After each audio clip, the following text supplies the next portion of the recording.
This is Democracy Watch. Mark, we've just seen kind of a jaw-dropping move by Trump on the executive order front. He just signed executive orders targeting two people in particular. That was Chris Krebs, who was a cybersecurity official from his first term, and Miles Taylor, who was a Department of Homeland Security official from Trump's first term, basically directing his own law enforcement agencies to investigate these people. How is this not, first of all, the biggest national scandal that we're facing right now amid the other national scandals, but also how in the world is this legal for him to be directing his Department of Justice to investigate people who he views as political enemies? Yeah, I mean, we have crossed so far beyond any red line that we can't even see the lines anymore. I mean, like lines are like off in the distance someplace in the past. And you raise the right point, which is this should be a front page national scandal every single day. I mean, the fact is that when Bill Clinton, who by the way at the time was not even the president, paid a visit on an airplane with Loretta Lynch, who was the attorney general, that consumed right-wing media and a lot of the legacy media for days. When Barack Obama visited Eric Holder for his going away party at the Department of Justice, that was viewed as a scandal. And here it is. The president of the United States singled out two individuals by name, like literally put each of their name in an executive memorandum and ordered that his government investigate these individuals. It is absolutely inappropriate. It is way beyond the line. And yet there is largely just like a shrugging the shoulders, like, well, you know, Trump will be Trump. In terms of the legality of what he's doing, knowing full well, eventually we'll find out that there are no actual crimes that were committed by these people. And so is there a case that Miles Taylor and Chris Krebs can wage against this administration for some political retribution? Yeah, well, it's definitely political retribution. By the way, just to be clear, among the reasons why Chris Krebs was targeted is that he said that the 2020 election was not rigged. He Full he stop. he, he Full stop. deigned to acknowledge objective reality. How dare he? Yeah, I mean, like literally, that is why Donald Trump says that he is targeting Chris Krebs. But Brian, I want to address though your central point, which is that isn't it illegal? Like, isn't it the case that Donald Trump can't do this? And are these folks going to go to court? So I think they have a choice here. Obviously, if there ultimately was an effort by the U.S. government to impose some sort of sanction on them, you know, whether it be a criminal prosecution or something less than that, then they'd be able to go to court and say, this is, you know, this is inappropriate. In the same way, by the way, the law firms went to court and were able to block those. The complicating thing here is that the Trump administration would say, well, we haven't done anything, right? Like the president said this, but it's not like we have done anything yet that has actually caused these two folks harm. Now, I would argue, well, of course they've been caused harm because they have the federal government now investigating them. But that's the game though that you're seeing the DOJ lawyers play in court in a lot of these executive orders is that people run in and say these executive orders, these are illegal. And the Department of Justice is like, oh, that was just like something he wrote. You know, it's just like it hasn't become anything. So it's not yet ripe. There's not yet standing to challenge it.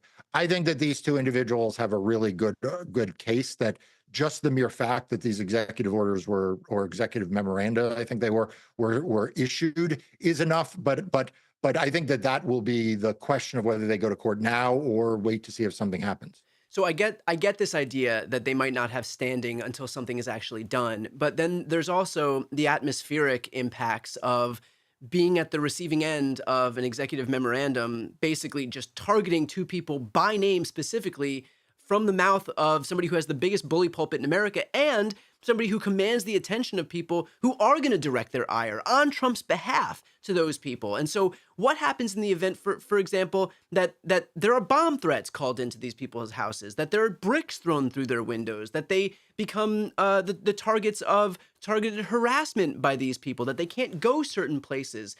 This isn't something that Trump himself specifically did at the hands of the DOJ, but the fact that he noted them by name, that's going to have atmospheric impacts on a base that's already proven themselves perfectly willing to do Trump's bidding in the public sphere.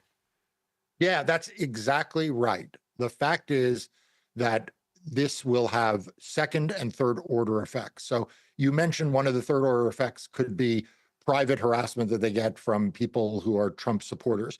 Even before you get there, I mean, if you're Chris Krebs or you're Miles Taylor and you are trying to, earn a living working for a company, and if that company has any interaction with the government, I mean, this is not going to be not going to make that any easier. If you need to yourself interact with the federal government, maybe you need to get a Social Security payment for your parent, or you need to get a passport. Like, the Donald Trump. It is not just that what he has done here is unconstitutional. It's not just that, as you say, people in his administration will pay attention because he's the president. This is an administration of sycophants. This is an administration of people who pride themselves on saying they are not independent of Donald Trump, and that they take every utterance Donald Trump makes to be, somehow down from up high. And so the immediate second order effects could actually be quite consequential. And again, I hate to keep tying it back to the law firms, but the law firms that have fought are fighting precisely because they're saying those second order effects could put them out of business. Well, now you're not some multi-billion-dollar law firm. Now you're just an individual whose only offense is telling the truth about 2020. You've gone on with your life. It's now 5 years past 2020. You've gone on with your life, and you've got this hanging over your head. And before you get to the right-wing trolls, you've got to interact every day and fear that at any time the full force of the federal government could come down on you, could come down on your loved ones, your businesses, your associates. It is absolutely what dictators do, Yeah. is to try to use these kinds of powers to intimidate their political opponents and to target their political opponents. And my question is, you and I are talking about this, but where the hell is the legacy media on this? Yeah. Where is the outrage? Why do we not see a concerted focus on this? Because I promise you this, if this was aimed at a reporter, it'd be on the front page of the Correct. newspaper every single day. They'd have like a little box, Yeah. covering it. Knowing full well that there are those second and third order effects, is there a way that he would have that any of these guys would have any standing to bring forward some type of case, even if there isn't direct harm at the hands of the DOJ, but like understanding the media environment that we live in, understanding, for example, that when you have somebody like Donald Trump who tweets "Be there, will be wild" on January 6th, and suddenly tens of thousands of people come down to the Capitol and in Washington D.C. and ultimately storm the building. Like we know because we have precedent from Donald Trump issuing his edicts and saying things in the public square what can happen, even if he tries to preserve some degree of plausible deniability and say, "Well, I didn't tell them, to storm the Capitol. I just said come here." Like we already know, and so you can lean on this idea that he didn't directly come out and say break the windows and enter the building in the same way that he can say, "Well, I didn't tell anybody to harass Krebs and Taylor," but we know what happens, and so they can kind of play these games, but here on Earth One, we know the practical consequences of his actions. And so do they have any standing in that respect to be able to push back against Trump? Look, as I said, I think that they have standing to move forward now. My point is they may choose not to because they may want to just wait to see what plays out. Everyone's Yeah, got to make their own decision here. right. But I think that the harms of this are immediate in Yeah. across a range of consequences. And you're exactly right. I mean, you and I talked about this, at the time when Donald Trump stood before the Department of Justice and said that I am a bad person and that I am a communist trying to undermine America. Like it was neither lost upon me that sitting in the front row was the Attorney General and the head of the criminal division and the head of the FBI. And it was also wasn't lost on me that, he's got his legions of followers and fans Right. and adherents around the country. They read that as well. And you do see an uptick in that when he mentions you. I mean, I can tell you that from firsthand experience.